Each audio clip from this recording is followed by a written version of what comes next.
Hello again everyone, Saki here and welcome back to another episode of Formula 1 2021, and we are getting ready for the Dutch Grand Prix in just a few days time. Of course we have some activities to fill in the meantime. I believe the chassis morale could use a boost, so we'll do a 2-day chassis morale booster there, and it said our vehicle had some worn components, so let's take a look at those. So we're at 16% on the engine, 51% on the kinetic, 43 on the heat, 52 on the energy store, 39 on the turbo, and 36 on the control electronics. And we have 2 more races to go for our event gearbox. Can we try to order a new gearbox for practice, as this one is looking pretty bad, 91%. Hopefully that practice gearbox will be ready for our practice in the Dutch Grand Prix. Development side, we have the streamlined suspension arms coming in 3 days time, fingers crossed. For chassis, we have roll dampers coming in 3 days, fingers crossed. Powertrain, we have pistons coming in 3 days time, fingers crossed. And looking at reliability, our Honda supplier upgrade has arrived, so they've upgraded the general wear on the car. That is outstanding, and we are a week away from our control electronics improved materials. So that's everything covered. We'll go ahead and advance time here. There is our team building exercise done. Completed without issue. They'll be on the car ready for the next race weekend. And that answered my question. I was wondering, those new parts, were they going to be on the car for the race? And indeed they are. So I will see you after practice 1 in Zandvoort. Never run this track before, so I'm hoping to get it figured out. Good day today. Let's have your take on it. Hey Claire. I think it's great how much your team has been focused on developing your car. Yeah, we've made huge gains in the chassis. Interesting result today. Would you say that you're happy with your performance? Yeah, I really enjoyed myself out there today, learning the new track and all that good Is there stuff. anything that you think gave you the edge over your rivals? Definitely the power unit. It is a beast. Appreciate your time. Thanks, Claire. Even though we weren't really that good in practice 1, I'm still getting to grips. So on to practice 2. So a wet P2, and we were in 12th on those enters, 1.1 seconds back of Daniel Ricciardo, and we've got all of our goals achieved for the practice, so we will go straight to Q1, so hopefully we can get a fast lap in qualifying. So practice programs complete, 7 development boosts and 60 feedback bonus. We're at 2,300 points ready to spend in the R&D center whenever we do get back home. So more gearbox reliability reduction, MGU-H reliability, nice, and the crankshaft is starting to show some love. As far as our other parts, our aero, so we got our rear wing, energy store reliability at a nice discount, and that magnetic compound getting really cheap. And engine power, the crankshaft with even more reduction. That's what I like to say. Driver claim at 7 and 8, and raising up our driver claim a bit in practice up to 12 and a third. So that should be okay. Maybe we can reach 13 by the end of the race.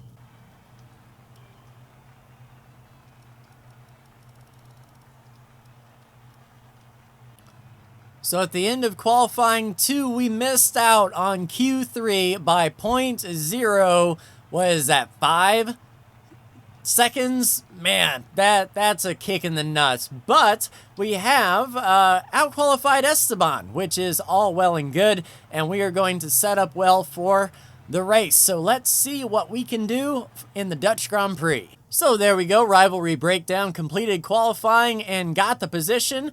We are at 19 points over 9 with 3 races to go. Does that mean we need to hit 30? Not sure, but after qualifying, we are driver level 8, same as Nobuharu, and we are right smack dab in the middle of level 12, so that is outstanding. For years, the passionate Dutch fans have been easy to find trackside at races across Europe and throughout the world. Now, at long last, they have a Grand Prix to call their own. It's a warm welcome once again to all of our viewers in the Netherlands and around the globe. as we get underway for the Dutch Grand Prix. Zandvoort circuit, 14 corners, 10 to the right and 4 to the left, with plenty of steep camber and elevation changes to keep our drivers on their toes throughout a 2.6-mile lap. Anthony Davidson also joins me in the commentary box today. Let's have a chat about McLaren. What do you make of their performance so far this season? Well, the atmosphere within that team seems very positive at the moment. Everyone seems like they're in great spirits and having a lot of fun doing what they do, and that's definitely contributed to the performances we've seen. Let's run you through the driver grid order for today's exciting race. Young superstar Max Verstappen starts from pole position. Sergio Perez lines up alongside. Moving on to the rest of the grid, we have Bottas, Hamilton, Charles Leclerc and Norris, Sainz, Ricciardo, Gasly and Yuki Tsunoda. The Tigris, Raikkonen, Fernando Alonso and Ocon, Giovinazzi, Stroll, Sebastian Vettel and Mick Schumacher, Russell, Latifi, Matsushita and Nikita Mazepin. And with lights out just moments away, it's time to go down to the track. After the points finish last race, let's aim to keep the momentum going. So as far as race strategy goes, we're starting on the mediums for 9 laps and then on the softs for 9 laps. So that looked good to me. 20 laps in the tank. Let's drop that down to a 20 even and have 2 extra laps to the good. Alrighty then. So we're on the left-hand side. This is going to be interesting indeed. Waiting for the lights, and we are green. Good start. Accumulated some wear on the MGUK. To manage this, we'll need to lower our ERS deployment mode.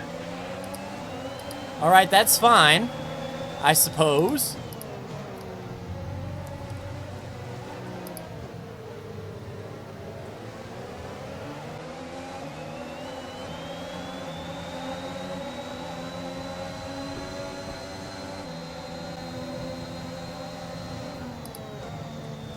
And settling in behind Esteban, he's who we have to pass later.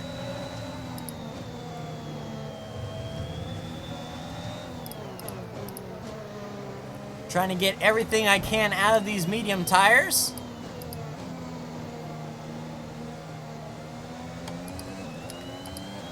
And contact with Alonso, hopefully that doesn't set us back too awful much.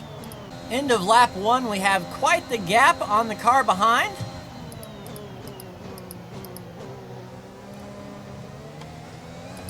Just doing our best to catch up to Esteban here. DRS is being enabled this lap. We can use DRS when you are within 1 second of the car ahead and in the DRS zone. So that's good news for us. As long as we can stay right on the rear bumper of Esteban, we will be all set. Use this banking to our advantage. Get right on his gearbox.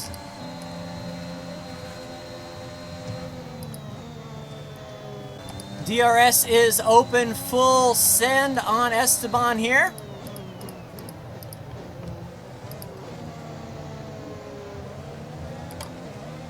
Keep that pressure on coming to the front stretch. DRS open, full send. Making the right move on Esteban.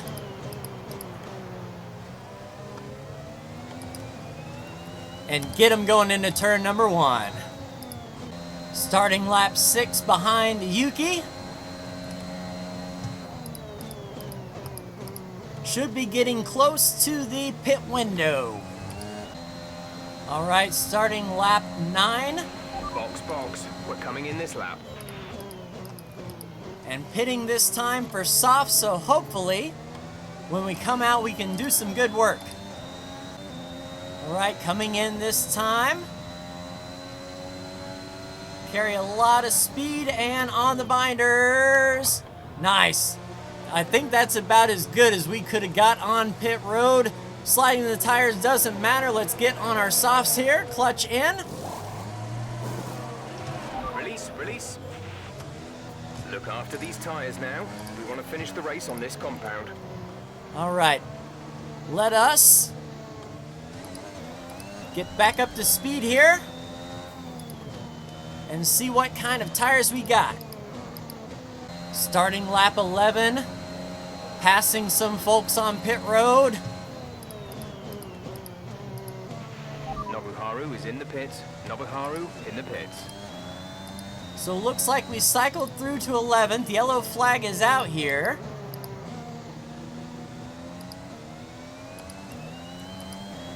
And that is a full safety car. Drop your speed. Our delta is too low and we risk a penalty. Slow your pace immediately. All right, so let's get caught up with the front of the field and take care of these tires here. As, yeah, we've got a shot at it now. We are back in this thing. So one thing I'm noticing while I'm in the pace lap here, we're in the points in 10th, but several cars in front of us have medium tires, and we've got those softs that we've only put one lap on, so we might be able to make up a lot more positions on the start, and we'll be in the DRS zone as well. We've got plenty of charge in the tank as well, so we have been given a gift for sure. Safety car in this lap. Let's make sure those tires are up to temperature, and remember, there is no overtaking until the timing line. Stay in position until the green flags. So let's go ahead and get ready to go. I'm going to shut up here for a minute while I concentrate on this start, and we'll see what we can get out of this thing.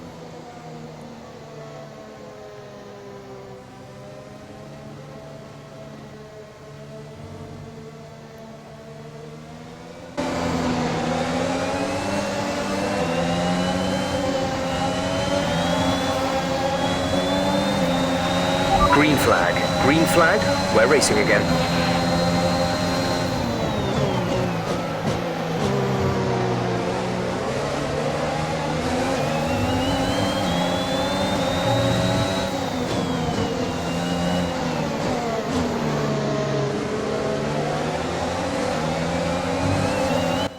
Let's use up all of our charge down this back straightaway to try to keep up with Yuki. Good run out of the banking, coming to lap 15 in the toe of Sonoda. You're in the top 10 now. Keep it up. Right on that gearbox. The car behind is dropping back. We're seeing a gap form. We should be able to get him on this straightaway here. And Gasly is out. That takes a lot of pressure off of us behind. Use that speed down this straightaway off the banking. This is where my NASCAR experience comes into play.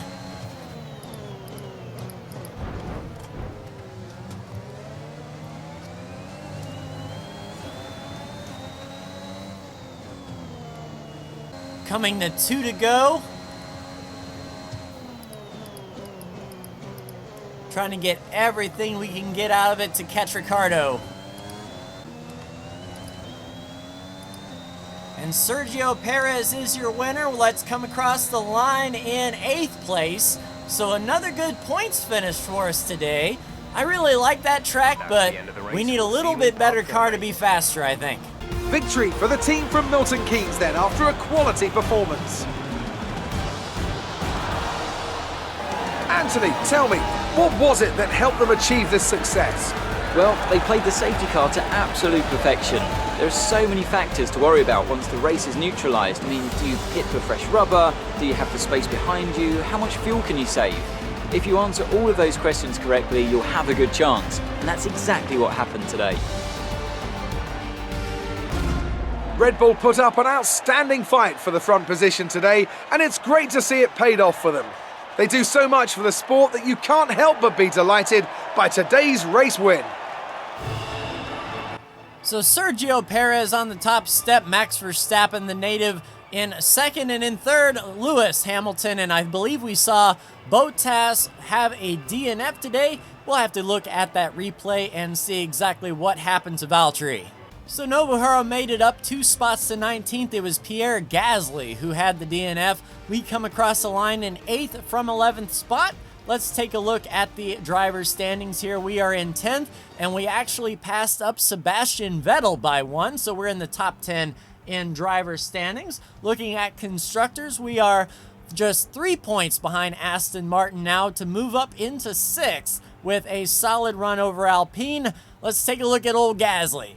So maybe that was Valtteri that we saw. There was Gasly going into the chicane, and there was that puff from the engine, and he could not get back under power. So that is what actually brought out the caution, I believe. And that was indeed Valtteri coming out on cold tires, goes through the banking, spins it around, and gets his rear wing clipped in that Armco barrier and losing a ton of spots, but was not the DNF. So an interesting bit, and that safety car really helped us out today. Amazing performance out there. I'm sure you're pretty happy with that. I am, Claire, thank you. You're beating all expectations. Would you say we all underestimated you? Let's see, the chassis is fantastic. It's breaking all of our expectations. Are you happy with your performance today? More than happy. Everything went my way. I wouldn't say everything out loud, but a lot did go my way. Is there anything that you think gave you the edge over your rivals? The aero of the car is second to none. It is great. You left some bodywork out there on the track. Were you struggling for grip? It's nothing that won't buff out. I'm a NASCAR fan. Appreciate your time. All right, and with that, we have all of our sponsor objectives done. We've answered a lot of questions for Claire, and we were 4 out of 5 over Esteban, so that is 4 points for us. With 3 races to go, we're at 23 to his 11 for the 1600 acclaim. And as far as team goes, we are at 12 3/4 or so. So a few more levels away from our 3rd secondary sponsor. There is our questions answered, 514K. And I think what I want to do, don't tell old Nobuharu, but we'll be using this cash, I think, in the off-season to try to snag a current F1 driver to help boost up the car, because if I can run in the top 10, I think an actual F1 driver might be able to get into the top 5 with this. We will have to see. And speaking of which, the contract renewal has indeed popped up. So Nobuharu is worth $2 million on the market. Let's go to the driver market and see if $4.1 million can do anything. So we could maybe get Mick, but that's a high buyout. Yeah, so the market value, unfortunately, won't allow us to do anything as of yet. But I believe what we can do is save up till the end of the year. So we will, yeah, we'll go ahead and sort out Nobuharu, I believe. Here you can make an offer to your driver. The more you offer, the greater the chance of them agreeing to it. Be careful not to insult drivers, though. If you do, they might refuse to negotiate anymore with you in this negotiation period. Gotcha. So a medium risk is $2 million. He wants another 100,000, which he can make back in a few races by not crashing the car, I believe, or just answering a few questions. So he is more than content with sticking with us for the rest of the year, I believe, and then we'll spend the rest of the year saving up for sure. So Nobuharu, do you accept? Awesome. So 98 days, it expires in December. We don't need to worry about buying out any contracts. And now Nobuharu is signed until the end of the year. And next up, this is going to be fun, the Italian Grand Prix, and I know Monza. So hopefully our car performance can carry me forward a bit, but that will do it for me. Like, share, and subscribe if you are so bold. Thank you so much for tuning in, and I'll see you in the next Formula 1 2021 video. Take care.